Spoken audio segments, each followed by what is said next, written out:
Every club. Every day. The Global Sports Podcast Network.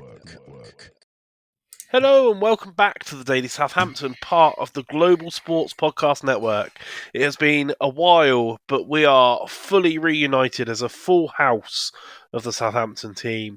My name is Greg Elliott, joined today by my good friends and wonderful co-hosts. Oscar, how you doing? Yeah, all good, thank you. And Zach, how you doing, mate? Yeah, all good, mate.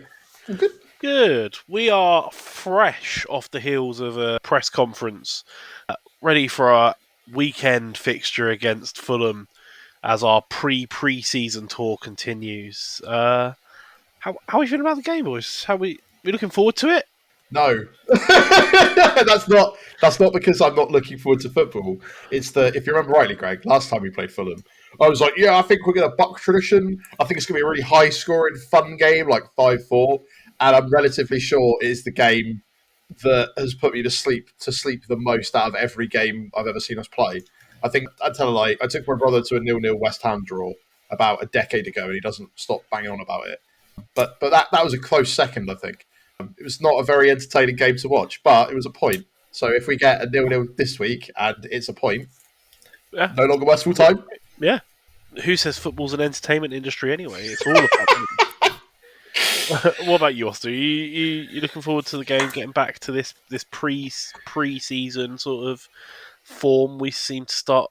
Yeah. Yeah, I mean, I think so. I think this is the closest to a new manager bounce we've ever had. So, let's ride the wave. This was his only game, his last game in the first interim period, wasn't it, where Juric was in the stands. So, again, it's that defensive solidity. He brought it in then, he's brought it in again. So why not? Let's see what we can do. I mean, we're not expected to beat anyone in this league realistically now. So if we can nick anything, then it's a positive. Absolutely. And it's not going to be much of a change, right? We're just going to stick with it ain't broke, don't fix it. Stick with the basics. Roll with it. Maybe score a goal and get a win. If not, 0-0 defend. Fulham seem to struggle against a team coming up with that sort of park the bus mentality, as we heard on the crossover yesterday. So is that just the approach, or do you think because we're at home we have to be a bit more gung-ho and try and get something? I feel like if it was because we were at home, we should do that we should have done a lot more this season just because we were at home, put it that way. It's a difficult one. As I said previously, like I don't know how much entertainment value there's going to be in tomorrow is where I'm at. And that's not for me necessarily a bad thing. I think that, like I've said the entirety of the season, since sort of especially the latter half of the season, a lot more of it is on the line for the other teams than us. Fulham, not as much as, say, when we played West Ham, and not as much as some of the other opposition we've got coming up. We've got the El Crapio derby coming up soon as well. That's going to be good fun. But yeah, it kind of feels like, for me, it's like a weird interim middling game that gives us just an excuse to try anything or do anything. Because, there's not a huge amount to play for. And I just think just because it's at home, I don't think they're going to try and put on a show. I think that he's going to stick to what has worked so far, and hopefully we get more out of it. It'd be nice to see some goals. Don't get me wrong. Like I'm not hoping for a 0-0 draw, Greg. I need you to understand this. I would love a win. I am just going off of the past ridiculous record. I'm very aware that the last time I predicted this game, I predicted it horrifically wrong. So, swings and roundabouts, mate, isn't it? Maybe it was just in the stars back then, and the vibes you were getting for that goal fest were the game tomorrow. You just got it the wrong way around. I feel like if that's any case around the way that you've predicted things this year, mate, you're on a different planet. Like I am living solely here on Earth. You're off on Jupiter, mate, because there's no chance, Yeah, I mean the difference between the two teams is notable. Gavin in the crossover yesterday was moaning about not being able to string two wins together, and I had to stringing together wins. 2 wins was my word of the season so far. So I don't know. Before we have a break and move on to team news, slight tangential note from some news just before we started recording. Gavin Bazunu's loan spell called off as he's been brought back with an injury. Does that spell concerns about our goalkeeping situation next season? Well, yeah. Yeah, I think to be honest, whether he got injured or not, it was always, I think, a question of, are we going to look at strengthening there or are we not? They obviously don't feel like Bazunu was ready to play in the Premier League, which is why they went and got Ramsdale. So maybe that's something we need to look at anyway, unless McCarthy's going to come and do another shift in the Championship, which wouldn't surprise me. But I think it maybe shifts our focus to, is there anyone that's available that's not going to break the bank? Yeah. That's the problem, right? Like, goalkeepers are almost as hot a commodity as strikers, and this is the problem: is who's going to be willing to give up, their keeper. You never know; we might get Onana on a cheap at this rate. don't know if we take him at this point, but were we linked with, or was it just fans linking us with the fella that the Rotherham goalkeeper that went to Stoke? Was it Johansson, the Swedish guy? Were we linked with him, or was that just? I don't know if it was. I don't know if it was. One? I think it was potentially a tentative fan one, because I don't think. Yeah. But I imagine it would probably be something on there. I don't see McCarthy playing a role next season, which would leave Bazunu and Joe Lumley, and they like to have, you like to have three keepers. So I can guarantee they were probably planning to go out and get one anyway. Whether or not Bazunu was going to come back and be the primary goalkeeper is something we've not really discussed. It's kind of weird how we've had a lot of conversations about Ramsdale going, and almost just knowing he's going. Did we all just automatically think Bazunu was going to backfill that slot? That kind of felt like the presumption, and that's why he would go out on loan, right? Because he's probably, when not injured, our first choice in the Premier League without Ramsdale involved. Like, the reason we signed Ramsdale was because he was injured until at least January, and that is a long period. I mean, as we know, we were basically relegated by that point, so that's a long period of time to go without a goalkeeper. So yeah, I'd still think there are questions as to whether he's ready to be playing in the Premier League, because his out of possession stuff, we all know he's good in possession, and maybe that's fine for the Championship because we shouldn't have that many games where we're under siege. I think the question marks are still there around whether he is capable of doing it. How many more goals would we have conceded with Bazunu in this season than Ramsdale? Let's appreciate that's a big shift to you can't overcompensate for the fact that Ramsdale is very good, but I think it would have been considerably more. So I think it's an area we need to probably look at. Yeah, it's going to be part of the massive overhaul in the summer anyway, right? It's going to be an interesting one to try and keep on top of. That is for sure. Okay, well, that takes us nicely into our first break and a message from our partners at Bioniq. Your body is unique, and Global Sports Podcast Network has partnered with Bioniq, the world's most personalised supplements. Bioniq provide 100% tailor-made supplements designed to deliver precisely what your body needs at exactly the right level to optimise your health. No guessing. So click the link in the show notes. Use the code GSPN2025 for 40% off your first month's subscription. Bioniq. Don't settle for off-the-shelf solutions made for just anybody. Get what's right for you right now. Okay, and we are back. Okay, time to throw some predicted lineups out, and this might be the easiest segment of the week this week. Oscar, do you see any reason to change from last week at all? No, I don't think so. Unless there's any injury concerns, I think keep building, get a bit of consistency, get a bit of solidity, which is said from fairly early on in the season, is that you've got to build off of a strong defence and you've got to build off solid foundations, and we seem to be starting to find that, whether that's because we're playing players in their correct positions or players are starting to come back from injury, and Jack Stevens has come back in and he's played quite well, to be fair to him.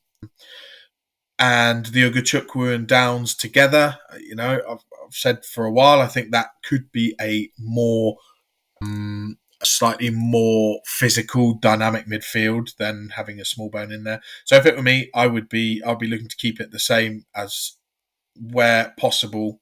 Obviously injuries permitting. I don't know. Has he said anything about injuries or? Yeah, and he was supposedly no fresh injuries on the back of the presser, but any smoke and mirrors could be happening there, let's be honest. So you never know. You can't take it at face value. Zach, do you think, though, that 5 at the back and 2 holding midfielders is just too much skewed to that sort of park the bus 0-0 style of play? Or I mean, have we just not got enough forward options that are actually enough quality that maybe sticking that mid-defenders on the pitch? You said it yourself, mate, that you never thought at the beginning of the season that Paul Onuachu would be our top goal scorer, and he's only realistically been playing since January. So what I said they meant to do, again, defensively shoring us up was probably one of the most important things. We were shipping like 3-4 goals a game under Juric. I know it worked out as not like 2 goals per game, but there were some horrific ones where we would just absolutely capitulate. I don't think we've tried the let's play all out attacking football in the Premier League most of this season under various different managers. It hasn't worked properly. I am fine with us being defensively shored up. I don't think it's skewed towards not having chances. We had a lot of chances the last game, and we just didn't take them. That's what a lot of our problems are, is that they are confidence shy in front of goal. No one really, a lot of Paul's goals have been accidental. A lot of his attempts have been accidental. He's getting better, I think, personally. I think he'll probably do all right for us next season. Purpose, right? There was that really good header. Yeah, like that's what I mean. Is like there seems to be a lot more now as well. Like, as I said, over time. Like first goal definitely like felt accidental. Lots of the ball being chucked into the box, and when it's gone near the goal, it's felt like it's been accidentally passed there rather than with purpose. We've seen it start to get a bit more purposeful over the last couple of games.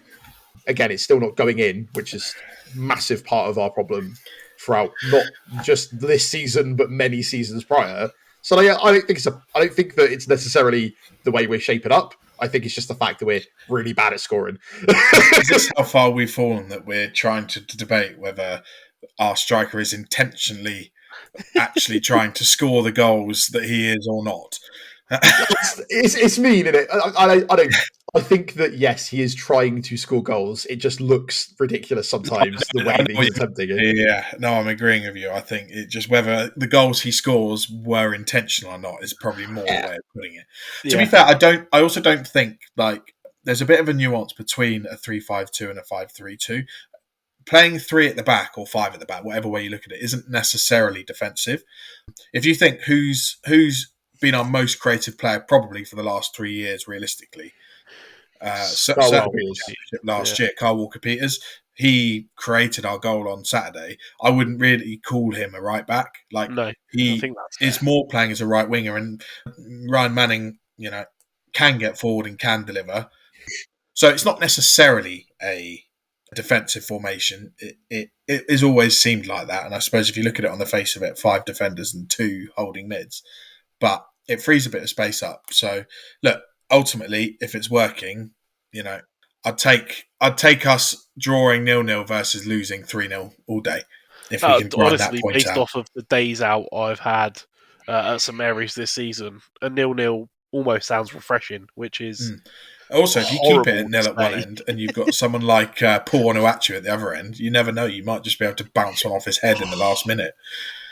Correct, mate. It's just like vindication for you being like, are you really gunning for a 0-0 draw? And I'm just pointing out, if we had all of those 0-0 draws that I was talking about at this point, we'd be past that record. We wouldn't stay up, but we'd be less depressed about it. I want to briefly, before we head into the break, touch on something outlandish I saw on some of the socials. Good. If we beat Leicester and they don't win until then, we go within 4 points of them. So does that mean that it's actually like a very real possibility that we don't get relegated in 20th? Maybe. I mean, mate, your head's in the clouds right now. Like, this is dream-worthy sort of speculation right now. But you're right. If Leicester continue to do what they've done so far, which is terribly, and I think they broke that scoring record of not scoring at home for like 4 months, right? like with their draw the other day. So, but if we were to beat them and then get a couple of draws here and there, maybe in a crazy dreamland. The problem is if we end up on points difference. I don't know if you've seen our goal difference this season, but we ain't beating them on I don't that. need to have seen the physical number, mate. I've been there for most of that. It's really bad when it gets past like the 20s, but when you're in the 40s, then I'm sorry, Greg. Baby steps. Goal number 1. Let's get a point. Let's get 1 point. Get that done. Next step. Let's hunt Leicester. Yeah. Get after them. Next step. Let's get after Ipswich. Yeah. Oh, dear.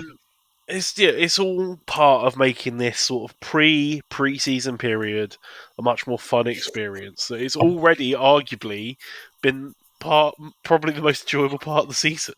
So, also, I don't know if you saw today that Jamie Vardy's retired. So I don't know if that will. Yeah, but that might mean that he comes out and scores a hat trick against us. Because again, I'm still not a fan ever since he injured Virgil van Dijk. So did specify it wasn't retirement. Oh, sorry, yeah. Leaving Leicester, but not retiring. He is leaving Leicester and hopes to continue his career despite the fact that he's 38. And I feel, what a great player. However, that non-retirement video, bless him, that is a man who has had lots of media training and paid attention to none of it. Long may it continue. I also looked up the goal difference. Do you want to know what our current goal difference is? Just out of interest? Exactly, if I'm honest. I think you do. I think you do. It's going to make you laugh, Greg. It's going to, minus 54. Oh. As opposed to Liverpool with plus 44. So, what was our goal difference in the season when we had the 9-0? Or was that in the cup? No, it wasn't. Less. When we lost to Leicester. Significantly less, because I remember we went from sort of like minus 11 to sort of minus 20 overnight. However, not as bad as where we're at now. But then again, we are also joint the worst team of all time. So, but there you go. It could be worse. At least we don't have like a star player who we love desperately, who has held up the club on our shoulders for the last 10 years leave. That happened last season. Let's say it was at minus 54. Minus 54. To put it into context, I know that it was the season where we had like that 4-game period where it looked like we were never going to concede a goal again. But the year we finished 6th, 2015-2016, we only conceded 41 total. Do you want to know our total, how many we've conceded this season, Greg? That'll upset you even more. 78. I mean, that just surprises me that we've scored 24 goals. Yeah, you're not wrong. Well, how bad would it have been without Ramsdale? We would have hit triple digits. Triple digits and breaking more records, mate. That's where it is. Has that been done before? I don't know, but it would be something for us to do. We've already broken a bunch of others. There you go. Look, Greg, I'm not going to tell you. I'm not going to fill you with positivity, but I will tell you that we're not the worst at stuff. Yeah. Well, look. That's my almost positive. We'll take that. Okay. Well, that leads us nicely into a break and a message from our partners at Zencastr. Here at the Global Sports Podcast Network, we spent a lot of time selecting our delivery platform, and Zencastr came out the clear winner, with 4K video recording from your phone and AI editing that automatically removes all those ums and ahs. It's super easy to start a podcast that sounds great and is delivered efficiently. If you're ready to tell your story, check out the link in the show description and learn more about Zencastr. Okay, so we're on to that positive part of the show. Just quickly before we jump onto that, I've got a table up with the worst goal differences in Premier League. We are currently 5th on there with minus 54. Sheffield United from last season, their goal difference was minus 69, which is tied with Derby from that season. They conceded 104 goals. Oh, okay, maybe it could be worse. How did they get more points than us? Yeah. They had players that could score, i.e. Ben Brereton, Diaz, Cameron Archer. We stole both of them, and it didn't work out for us. No, it didn't. So, Greg, you were saying, my friend? Yes. The positive part of the show, over to score predictions for the weekend. Zach, let's get it out of the way first. What are you feeling, mate? No! Woo! Go for a solid, no goals either side of the team. No one's going to get a goal in. It's going to be really, really fun. We're going to have lots of chances. There's going to be lots of, if only they'd actually shot it at the goal instead of over the bar. And yeah, that's going to be it. I feel like we got enough. We've done enough before to keep them out. I think that we're probably slightly defensively more shored up at this point. There's points to prove. And again, a point for us puts us over the record, which as much as they say Rusk and the players aren't thinking about, the fact that you keep getting these sort of like Taylor Harbour-Bellis coming out being like, of course we're allowed to be criticised. We're terrible at the moment. They know about it. They're thinking about it. I think that for them, it would be a massive morale boost. And I think that we've only got really a couple of opportunities left to do it. We've got this game, probably Leicester. I can see us getting battered by Everton. I can see us getting battered by Arsenal. And I can see us getting battered by City. So, like, we really need to take the chances where we can. And I think that the chance that we get, my incredible prediction for this weekend, 0-0. Un point. All right. Well, it's a lot. Oscar, give me the good news. What are you feeling this weekend? I've gone for a 1-0 win. Nice. I'm Spicy. backing Rusk and Lallana to be managers at the club for the next 10 years and building on this solid foundation they started with. No, not quite. But I think, they have started well. They've had a bit of solidity.